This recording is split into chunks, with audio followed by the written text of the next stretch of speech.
La mort de Gene Hackman était déjà assez étrange, mais aujourd'hui, les théories de conspiration les plus folles inondent l'Internet, et elles ne cessent de s'assombrir. Certains affirment que le FBI a trouvé une prison secrète sous sa maison, tandis que d'autres jurent qu'il faisait partie de Bohemian Grove, un sinistre club d'élite. Et puis il y a le tweet où Hackman aurait menacé de dénoncer des personnalités puissantes liées à Jeffrey Epstein avant de mourir le jour même où la fameuse liste devait être publiée. Coïncidence ou autre chose? Plongeons dans les étranges mystères qui entourent sa mort. Découverte du FBI. La mort de Gene Hackman est officiellement passée de tragique à carrément suspecte. L'homme a passé des décennies comme l'un des acteurs les plus respectés d'Hollywood. Et puis, soudain, boum. Lui, sa femme et même leur chien sont tous retrouvés morts dans leur maison de Santa Fe, dans des circonstances qui, soyons honnêtes, donnent des vibrations majeures de dissimulation. Et comme si l'Internet avait besoin de plus d'éléments pour alimenter les spéculations les plus folles, les théories ont explosé à gauche et à droite, toutes plus folles les unes que les autres. La plus grande théorie? Le FBI a fait irruption dans ce qui était censé être une enquête de routine et a pris le contrôle parce qu'il a trouvé quelque chose de choquant, des tunnels cachés sous la maison de Hackman. Et pas n'importe quel tunnel. Oh non, il s'agit de passages souterrains censés mener à une chambre secrète dont personne ne semble pouvoir confirmer ou infirmer l'existence. Dès que cette rumeur est apparue sur les réseaux sociaux, elle s'est répandue comme une traînée de poudre. Certains ont affirmé que ces tunnels étaient liés à des projets gouvernementaux secrets. D'autres ont juré qu'ils étaient utilisés pour le trafic de quelque chose.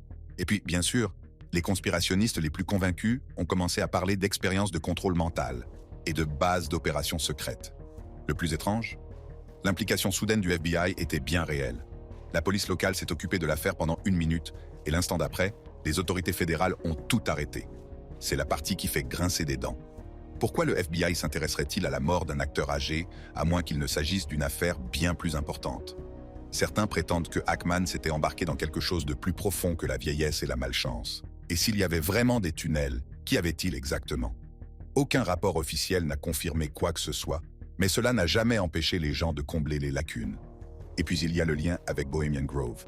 Si vous n'en avez jamais entendu parler, disons que c'est le genre de club d'élite secret qui crie « Il se passe quelque chose de louche ici ».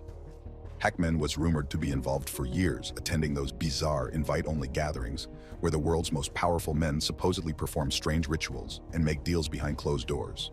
Certains pensaient qu'il était un personnage clé de ce qui se passait à Bohemian Grove. D'autres qu'il essayait d'en sortir, ce qui, dans les cercles conspirationnistes, ne finit généralement pas bien. La théorie ici est que Hackman en savait trop. Il a peut-être changé de vie. Peut-être était-il prêt à dénoncer quelque chose qui n'aurait jamais dû voir le jour. Et peut-être, juste peut-être, que sa mort n'a pas été aussi naturelle que les autorités veulent nous le faire croire. Mais ce n'est rien comparé à ce que certains théoriciens disent à propos de son implication supposée dans une secte médicale secrète à Santa Fe. Oui, vous avez bien lu. Apparemment, Hackman aurait fait partie d'une société clandestine de guérisseurs qui pratiquait ce que l'on appelle la médecine ésotérique, c'est-à-dire ce que nous, les gens simples, appelons la sorcellerie. L'affirmation la plus folle, Hackman n'était pas seulement un membre, il était un leader. Certains affirment qu'il portait même le nom de The Healer et que sa page Wikipédia mentionnait brièvement ce titre avant d'être mystérieusement supprimé. Il n'y a aucune preuve de cette affirmation, mais Internet adore les mystères. Et le fait que personne ne puisse trouver la prétendue modification ne fait que renforcer les soupçons. Un théoricien a écrit sur X en disant « There was some bizarre things posted in the death section of Gene Hackman's wiki page. » On y affirmait qu'il était membre d'une secte de sorciers à Santa Fe, qu'il était connu sous le nom de guérisseur et qu'il avait été désigné par Dieu lui-même. Elle a été supprimée. Ce tweet n'a fait qu'alimenter la théorie. Cette théorie suggère que Hackman et sa secte ont mis au point une forme interdite de médecine alternative, quelque chose de si puissant et de si secret qu'il pourrait mettre les grandes sociétés pharmaceutiques sur la paille. Et vous savez déjà comment se déroulent ces théories du complot. Les grandes entreprises n'apprécient guère les menaces. Hackman s'apprêtait à rendre public ce qu'il avait découvert, et, comme ça, il a disparu. C'est un peu fou, non? Mais l'idée qu'un acteur mondialement connu cache une secte médicale clandestine au beau milieu du Nouveau-Mexique l'est tout autant. Et bien sûr, qu'est-ce qu'une conspiration hollywoodienne sans Jeffrey Epstein? Naturellement, quelqu'un a dû établir un lien entre la mort de Hackman et la fameuse liste d'Epstein. Ce que l'on prétend, que Hackman avait des informations sur des personnes très puissantes, profondément liées au cercle intime d'Epstein. Or, le jour de la mort de Hackman se trouve être le jour même de la publication d'une nouvelle série de documents relatifs à Epstein. Cette seule coïncidence a suffi à faire grimper l'Internet en flèche.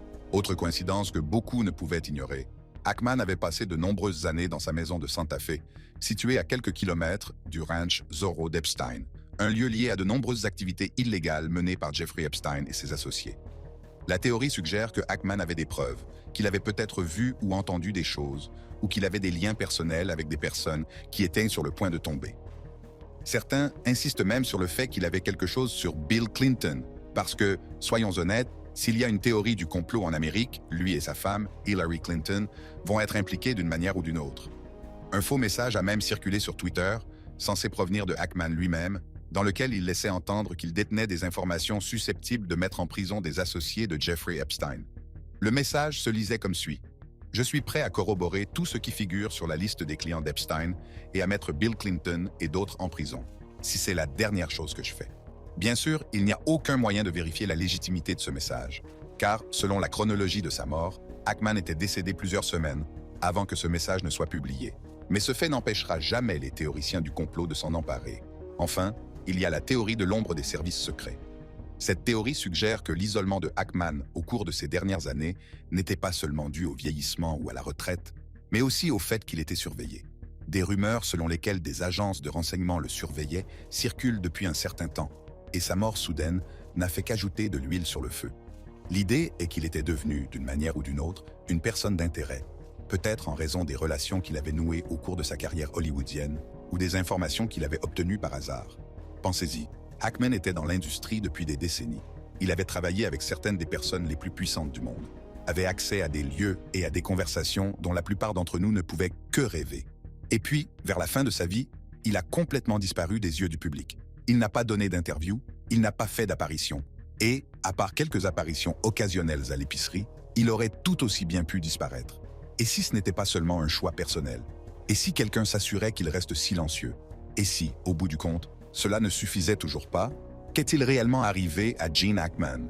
Était-il simplement une légende hollywoodienne vieillissante qui s'est éteinte dans des circonstances malheureuses? Ou y avait-il quelque chose de bien plus sinistre en jeu?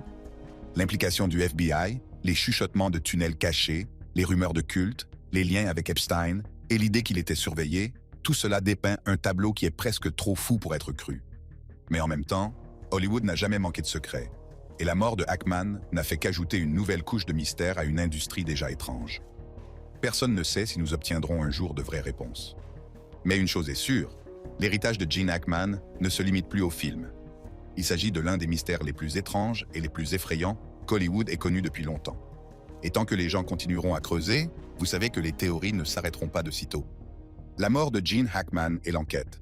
Mais malgré toutes les théories les plus folles, la plus grande question demeure, que s'est-il réellement passé dans la maison de Gene Hackman à Santa Fe cette nuit-là?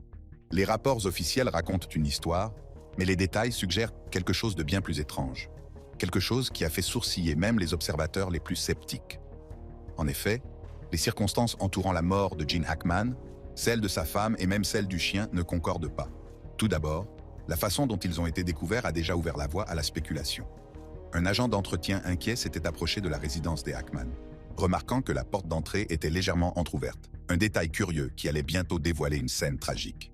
En entrant, il découvre Gene Hackman, l'acteur oscarisé de 95 ans, effondré dans le vestibule, tout habillé. À proximité se trouve sa canne et ses lunettes de soleil, ce qui laisse supposer qu'il était sur le point de partir ou qu'il venait de rentrer lorsque le destin s'en est mêlé. En s'aventurant plus loin, l'employé trouve Betsy Arakawa, 65 ans, dans la salle de bain, accompagnée d'un radiateur d'appoint et de médicaments éparpillés, ce qui suggère qu'elle n'était pas bien ou qu'elle s'occupait peut-être de son mari malade ou, pire encore, que c'est une preuve de suicide. Pour ne rien arranger, l'un de leurs 3 chiens, un kelpie, a été retrouvé sans vie dans un placard de la salle de bain, tandis que les 2 autres chiens étaient vivants, mais visiblement en détresse. Lorsque les autorités sont entrées dans la maison des Hackman, elles ont découvert Gene et sa famille dans des circonstances que personne n'a pu expliquer immédiatement. Il n'y avait aucun signe d'effraction, rien qui ne puisse faire penser à un acte criminel, mais la façon dont les corps étaient placés, presque trop paisible, trop mise en scène, a immédiatement donné l'impression d'un manque d'originalité. Et comme si cela ne suffisait pas, on murmurait que la porte d'entrée avait été laissée légèrement entr'ouverte, un détail que les autorités n'ont ni confirmé ni infirmé. Si quelqu'un est entré ou sorti de cette maison cette nuit-là, il n'a laissé aucune trace. Pas de serrure cassée, pas de signe de lutte, rien qui n'ait crié « intrus ». Juste une porte non verrouillée, des corps à l'intérieur, et une série de questions auxquelles personne ne semblait vouloir répondre. Les rapports d'autopsie n'ont guère contribué à étouffer les spéculations. La mort de Ackman a été attribuée à une maladie cardiovasculaire hypertensive et athérosclérotique, la maladie d'Alzheimer à un stade avancé jouant un rôle important. Ses antécédents médicaux étaient une longue danse avec des maladies cardiaques graves, des crises cardiaques antérieures et une hypertension artérielle chronique entraînant des complications rénales. Ses amis se souviennent que les ravages du vieillissement et le fait de voir son visage changer à l'écran l'ont profondément troublé, ce qui a peut-être contribué à sa réclusion à la fin de sa vie. La cause du décès d'Arakawa était encore plus surprenante. Le syndrome pulmonaire à hantavirus, SPH, une maladie respiratoire rare et souvent mortelle, transmise par contact avec les excrétions de rongeurs infectés. Les enquêteurs n'ont découvert aucune trace d'activité de rongeurs dans leur maison. Pas de nid, pas d'excréments, rien qui puisse suggérer la présence du virus dans leur maison. Cependant, après une enquête plus approfondie, ils ont trouvé beaucoup de rongeurs dans la maison de leur voisine, ce qui laisse penser qu'elle a pu contracter le virus à cet endroit. Les rapports toxicologiques, ils sont clairs. Pas de fuite de gaz, pas d'intoxication au monoxyde de carbone, aucun signe d'empoisonnement.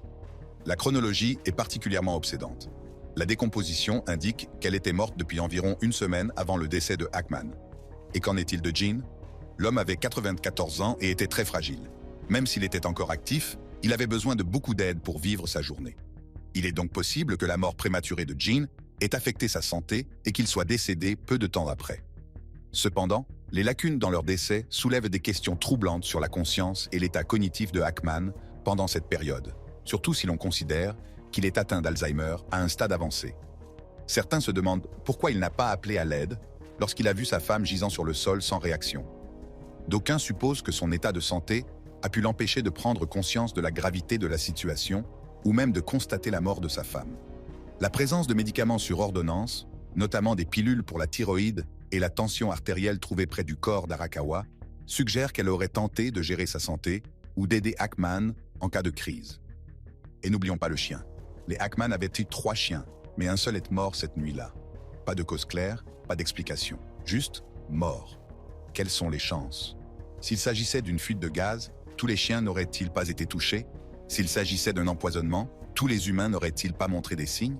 Le kelpie a été retrouvé dans un placard de la salle de bain, à l'écart des 2 autres chiens. Ce détail a donné lieu à des spéculations sur la question de savoir si la mort du chien était liée au décès du couple ou si elle résultait d'une négligence consécutive à leur incapacité. Il y avait tellement de si et de mais dans cette affaire qu'ils étaient trop importants pour être ignorés. Et naturellement, cela n'a fait qu'alimenter les spéculations. Certains pensent qu'il y a quelque chose dans leur nourriture, que les Ackman ont peut-être été victimes d'une toxine à action lente.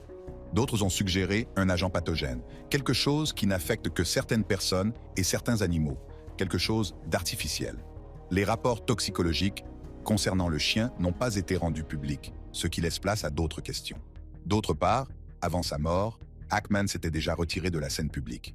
C'est du moins ce que disent ses voisins et ses amis proches. Au fil des ans, Gene avait été une figure familière à Santa Fe. Il était cette légende hollywoodienne âgée qui se promenait encore à vélo dans le quartier, qui discutait encore avec les habitants et qui avait encore une présence. Et puis, il ne l'était plus. Cela a commencé après Covid. Il sortait à peine, parlait à peine aux gens, et lorsqu'il se montrait, il semblait distrait et distant. Beaucoup pensent qu'il s'agit des effets de son état de santé, mais avec les événements qui ont entouré sa mort, qui sait s'il ne savait pas quelque chose que la plupart des gens ignoraient? Il avait vraiment perdu pied au cours des 2 derniers mois de sa vie. Il avait cessé de faire du vélo dans le quartier, se souvient un ami proche et voisin du couple. Betsy, en revanche, était différente. Même si Gene s'éloignait, elle essayait de le ramener. C'est toujours elle qui l'incite à bouger, à rester actif, à sortir de chez lui même s'il n'en a pas envie. Betsy essayait de le garder actif et engagé. Elle essayait toujours de faire en sorte qu'il soit aussi actif, engagé et en bonne santé que possible. Betsy n'était pas seulement la femme de Gene Ackman, elle était aussi sa bouée de sauvetage. Elle veillait à ce qu'il reste connecté, même lorsqu'il essayait de se retirer dans l'ombre. C'est pourquoi le moment de leur mort est encore plus étrange. Ce n'est pas seulement que Gene est décédé.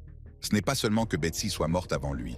C'est le comment, le quand, le fait que tout cela semblait trop silencieux. Et à propos de calme, parlons des médias. Car s'il y a bien une chose qui met tout le monde sur les nerfs, c'est le fait que cette histoire a été accueillie avec une étrange discrétion. Une icône d'Hollywood Sa femme dévouée et l'un de leurs animaux de compagnie meurent dans des circonstances mystérieuses. Et la couverture médiatique? À peine un bruit de fond. Pas de recherches approfondies, pas d'enquête de haut niveau, pas de spéculation sans fin de la part des habituelles têtes parlantes. Quelques brèves, une notice nécrologique classique et le silence. Ce silence, plus que toute autre chose, est ce qui maintient les théories du complot en vie. Car lorsque Hollywood ne parle pas de quelque chose, c'est là que les gens commencent vraiment à y prêter attention. En réfléchissant à cette histoire tragique, nous avons plus de questions que de réponses.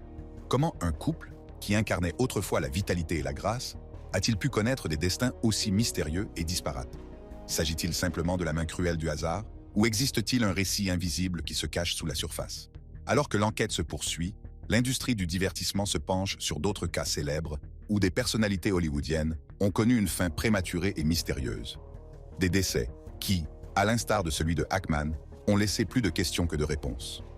Autre célébrité à la mort mystérieuse et théorie.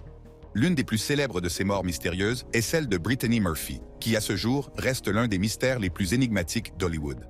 Murphy a fait irruption sur la scène grâce à son charme effervescent, conquérant les cœurs dans des films comme Clueless et 8 Mile. Mais derrière ce sourire radieux se cachait une série d'événements qui allaient me conduire à l'une des tragédies les plus déroutantes d'Hollywood.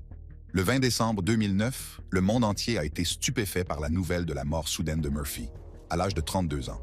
Retrouvé sans réaction dans la salle de bain de son manoir de Hollywood Hills, le choc initial a été très visible. Le bureau du coroner du comté de Los Angeles a déclaré plus tard que la cause principale était une pneumonie, avec comme facteur secondaire une anémie ferriprive et une intoxication par de multiples drogues. Il est à noter qu'aucune substance illégale n'a été trouvée dans son organisme. Mais cela a donné lieu à de nombreuses spéculations, car, d'une part, Murphy était connue pour être incroyablement soucieuse de sa santé. Elle ne buvait pas beaucoup, n'était pas connue pour sa consommation de drogue et n'avait pas de problème de santé sous-jacent majeur. Comment la pneumonie et l'anémie ont-elles pu l'emporter si rapidement? Mais comme dans beaucoup d'histoires hollywoodiennes, l'intrigue s'épaissit. 5 mois plus tard, le mari de Murphy, Simon Monjack, est retrouvé mort dans la même résidence, pour des causes étrangement similaires, pneumonie et anémie. Cette étrange coïncidence a mis le feu aux poudres. L'une des théories qui a gagné en popularité est celle de la présence de moisissures toxiques dans leur maison. L'idée que les deux ont succombé à des maladies causées par les moisissures semble plausible pour certains. Cependant, Sharon Murphy, la mère de Brittany, a qualifié ces affirmations d'absurdes, déclarant qu'aucun problème de moisissure significatif n'avait été découvert lors des inspections. Pour jeter de l'huile sur le feu, le père de Madame Murphy, Angelo Bertolotti, a commandé des analyses toxicologiques indépendantes qui auraient révélé des niveaux élevés de métaux lourds dans les échantillons de cheveux de la jeune femme, des substances souvent associées à la mort au rat. Cela a donné lieu à des spéculations effrénées sur un éventuel empoisonnement. Toutefois, les experts ont mis en garde contre les conclusions hâtives et aucune enquête criminelle n'a été ouverte.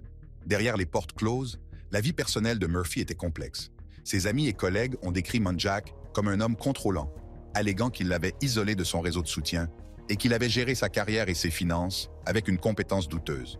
Des rapports faisant état de nombreux médicaments sur ordonnance trouvés à leur domicile, certains sous des noms d'emprunt, ont alimenté les rumeurs d'abus de substances, bien qu'aucune drogue illégale n'ait été trouvée dans l'organisme de Murphy au moment de sa mort. Dans ces derniers jours, Murphy était apparemment faible et en difficulté pendant le tournage de Something Wicked. Ses coéquipiers ont dit d'elle qu'elle était gentille, mais qu'elle traversait manifestement une période difficile, certains suggérant qu'elle manquait d'un système de soutien solide. À la suite de ces tragédies, Sharon Murphy s'est retirée de la scène publique, vendant la maison et se faisant discrète. Elle a fait l'objet d'accusations de la part de Bertolotti, qui a prétendu qu'il s'agissait d'un acte criminel, mais ces allégations n'ont jamais été étayées par des preuves substantielles. Selon des informations récentes, on ne sait toujours pas où se trouve Sharon, et elle n'a pas répondu aux questions des médias, préférant faire son deuil en privé. Revenons maintenant plusieurs années en arrière, en 1999, lorsque Hollywood a été secoué par une nouvelle tragédie. Stanley Kubrick, le génie à l'origine de chefs-d'œuvre cinématographiques tels que 2001, L'Odyssée de l'espace et Shining, était connu pour sa nature très prudente et son mode de vie reclus.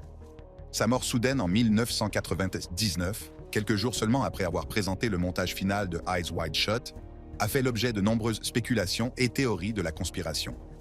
Officiellement, Kubrick est mort dans son sommeil d'une crise cardiaque à l'âge de 70 ans.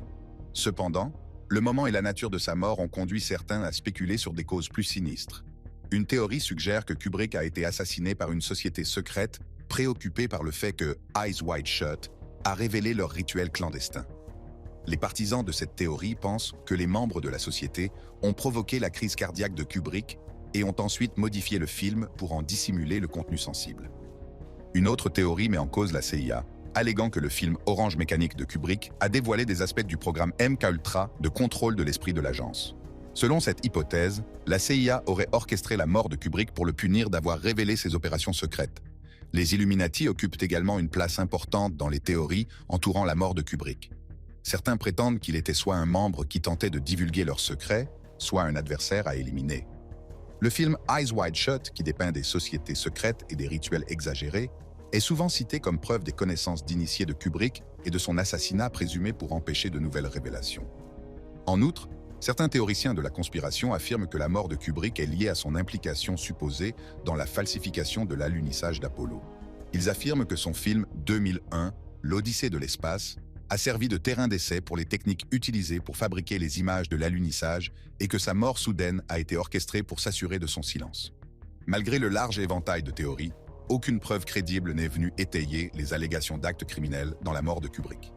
Sa famille et ses proches collaborateurs ont toujours affirmé qu'il s'était éteint paisiblement dans son sommeil et ont rejeté les théories de la conspiration comme étant sans fondement. À ce jour, aucune réponse concrète n'a été apportée. Aucune enquête n'a été ouverte et les 2 décès ont été officiellement déclarés accidentels.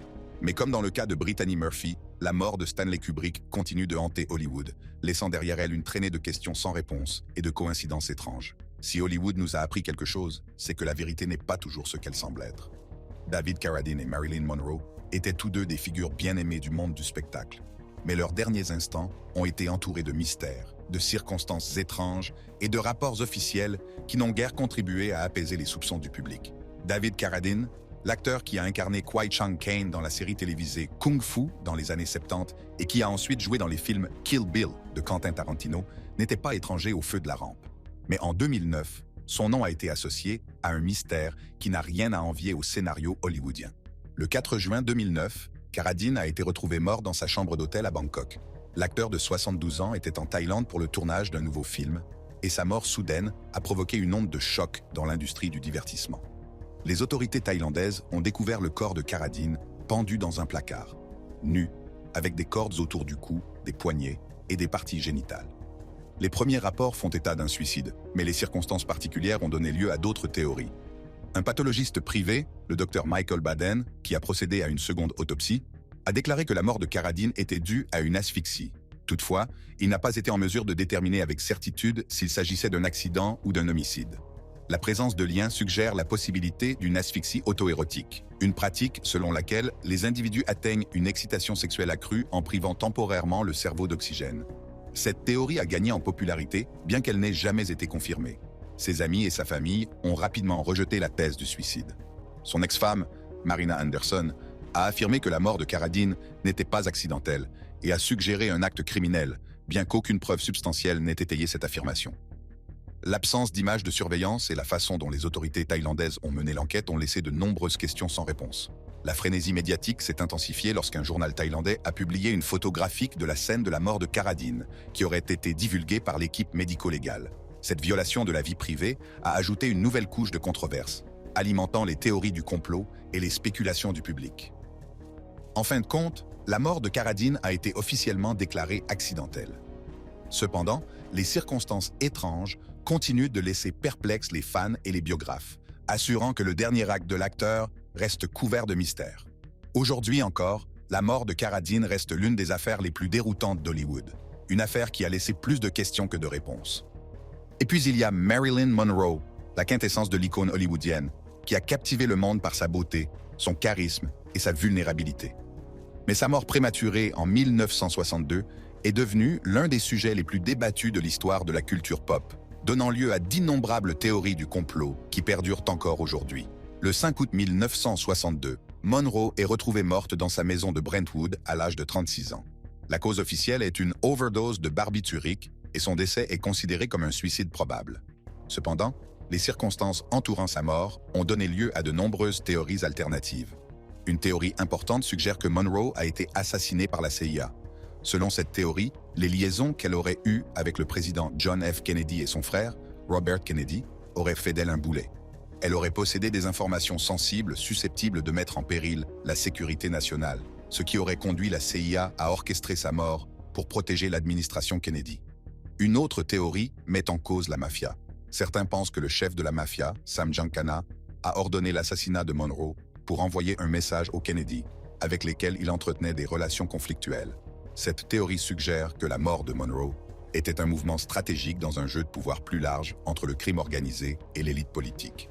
Une hypothèse plus farfelue concerne les connaissances de Monroe sur la vie extraterrestre. Les théoriciens du complot affirment qu'elle avait eu accès à des informations classifiées sur les ovnis grâce à ses relations avec les Kennedy, et que son intention de révéler ces informations a conduit à sa mort prématurée. Malgré ces théories, aucune preuve crédible n'est venue contredire la décision officielle de suicide. Pourtant, le manque de transparence et les innombrables incohérences de l'enquête ont fait tourner le moulin à rumeurs pendant des décennies. Le récent décès de Gene Hackman a relancé les discussions sur le penchant d'Hollywood pour les théories du complot. Comme Murphy, Kubrick, Carradine et Monroe, la mort de Hackman a été entourée de spéculations, certains suggérant un acte criminel ou des intentions cachées. Si ces théories peuvent sembler exagérées, elles mettent en évidence un thème récurrent, le désir humain de trouver un sens à la tragédie.